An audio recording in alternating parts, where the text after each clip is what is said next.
The X-Men are on the brink of disaster. The mutant nation is in danger, and the X-Men are in one's crosshairs. But Cyclops has a game-changing plan that could turn the tide. Will it be enough? The last time we checked in on the Alaska-based mutants in Uncanny X-Men issue 8, the raid on Graymalkin crossover wrapped up with Warden Ellis unceremoniously, sending the assembled mutant teams on their way. Though the X-Men successfully rescued their abducted teammates, Charles Xavier made the unexpected decision to remain behind. The issue concluded with tensions running high as Rogue and Cyclops' squads parted ways on bad terms. In X-Men issue 10, Agent Lundqvist and the operatives of ONE, the Office of National Emergency, arrive at the factory in Alaska, responding to the fallout from the raid on Graymalkin. Panicked at the sight of government agents, the mutants on site rush to Magneto, fearing they're about to be taken into custody.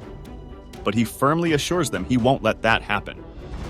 Magneto instructs everyone to either prepare for battle or get to safety, all while reminding Jennifer and Ben that his so-called resurrection-linked degenerative syndrome, RLDS, has done nothing to weaken him. If anything, his powers might be stronger than before. Though RLDS has made his abilities harder to control, it also means that when he does unleash them, they're more dangerous than ever. Before the confrontation with ONE escalates, Scott and the X-Men step through a portal, returning from New York just in time.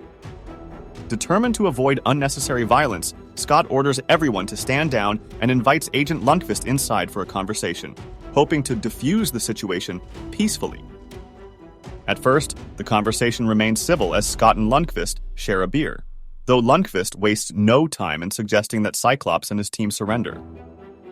Meanwhile, unbeknownst to Lundqvist, the New Hellions infiltrate a one-server facility in Chicago.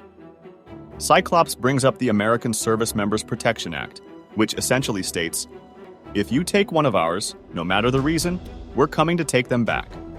As Scott and Lundqvist continue their tense exchange, the Hellions systematically tear through the Chicago facility, wiping out ONE's records, dismantling technology, and obliterating key resources. The discussion between Scott and Lundqvist quickly spirals into a heated argument, with Scott forcefully reminding him that the X-Men's raid on Graymalkin only happened because ONE unlawfully took Professor X. The Hellions continue their rampage through ONE's facilities, leaving a path of utter destruction in their wake. Lundqvist, growing increasingly furious, lashes out. But Scott remains calm and cool, making it clear that this devastation is the price the government must pay for ignoring Graymalkin's actions.